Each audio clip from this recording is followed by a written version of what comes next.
Hello, everyone, and welcome to Science Together, a podcast series by DBT Wellcome Trust India Alliance, where we delve into the science driven by the researchers and their remarkable journeys in science.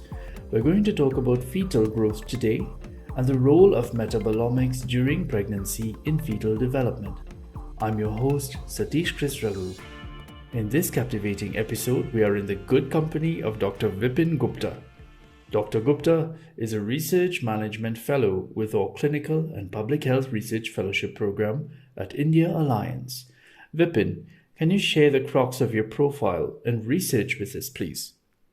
Briefly speaking, the aim of my research is to examine the differential metabolomic changes during the course of pregnancy in relation to gestational weight gain and to assess relationship of maternal metabolic changes with fetal growth and body measurements of the newborn, for which we are building a pregnancy and birth cohort in Bikaner, Rajasthan, by recruiting the pregnant women in first trimester and following them in second and third trimesters, and also at the time of delivery for the recruitment of the newborn.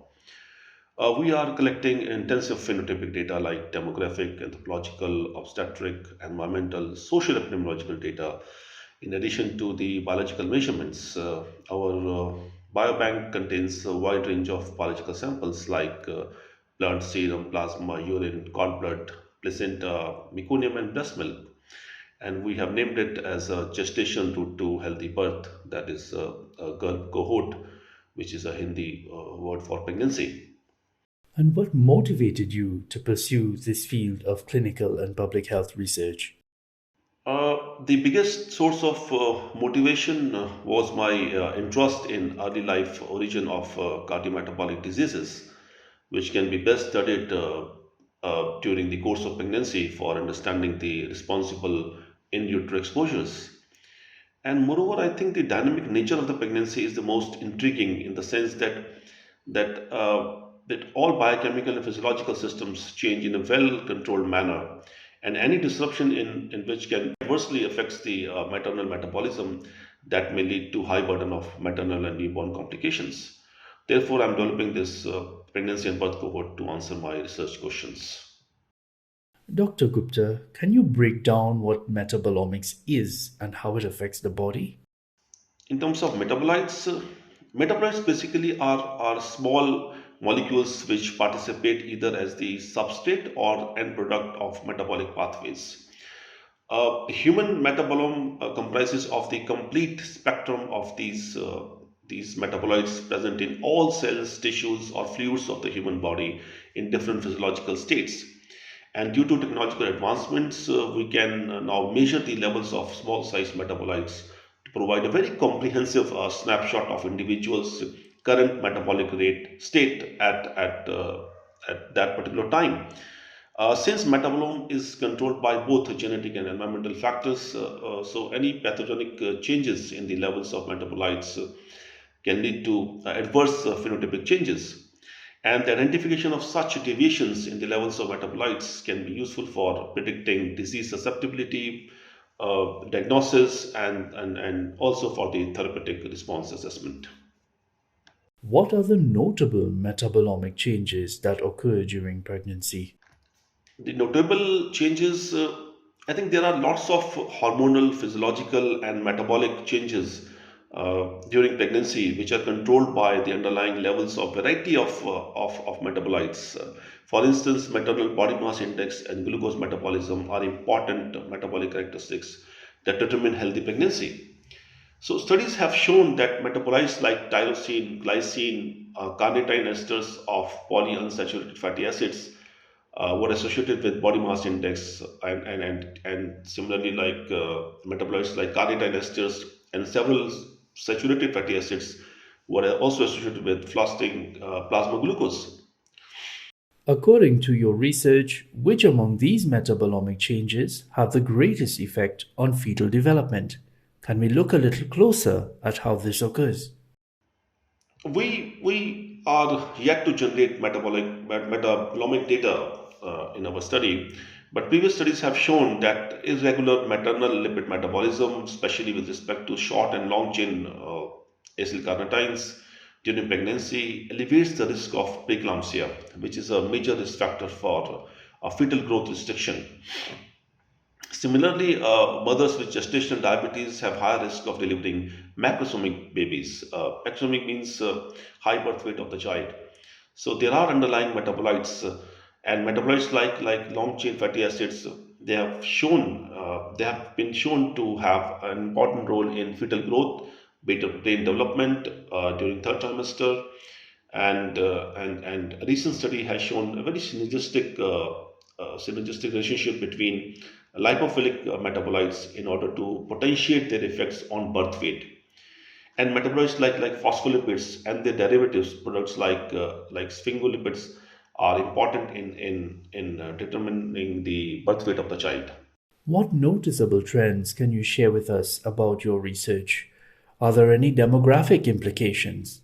In terms of noticeable trends, in the GURB study, we have observed a relatively lower maternal body weight at the time of conception. And this could be a possible reason for observing a lower gestational weight gain during the course of pregnancy than the recommended guidelines of Institute of Medicine. We have also observed high incidence of maternal gestational diabetes, a low birth weight of the offspring, and preterm deliveries. And I think all these adverse characteristics are connected through maternal metabolism. How has the COVID 19 pandemic affected your research? COVID 19, our research project was actually affected by this pandemic lockdown in various manner. For instance, the zero recruitment of study participant for almost 6 to 8 months, then a huge reduction in the follow up of the participants already recruited at the baseline.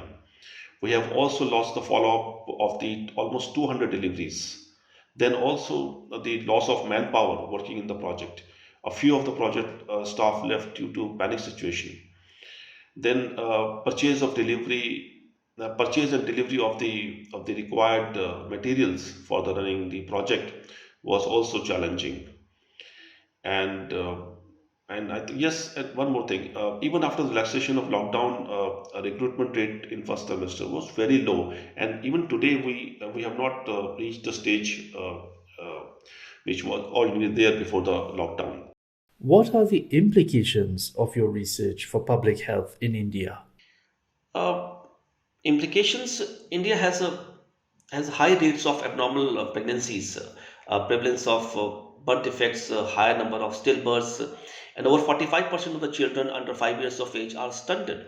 So this justifies the need of detailed metabolic investigations. Moreover, the higher prevalence of both malnutrition, overnutrition in India, and increased rates of metabolic disorders like type 2 diabetes, gestation diabetes, and preeclampsia also warrants metabolomic studies.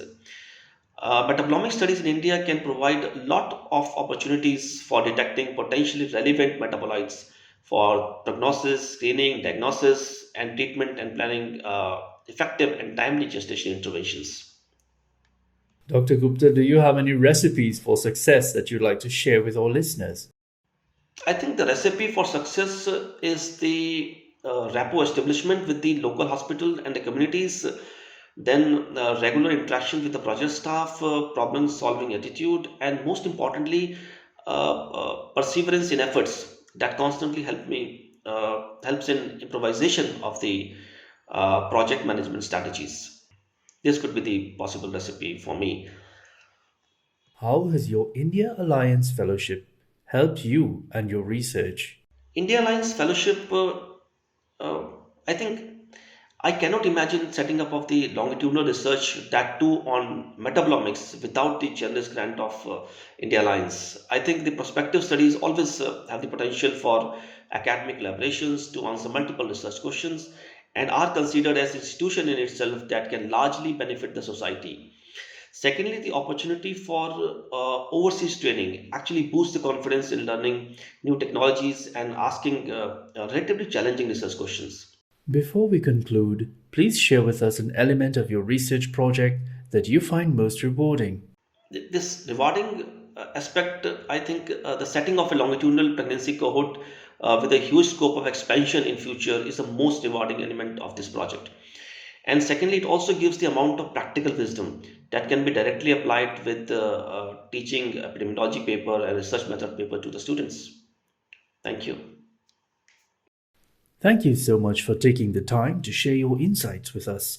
Our conversation about fetal growth and metabolomics has opened our eyes to the many ingredients that make for a healthy baby, and I'm sure your work will inspire many to explore exciting careers in science and research. And thank you for listening, everyone. More about the research that we've covered in today's episode is shared in the description below.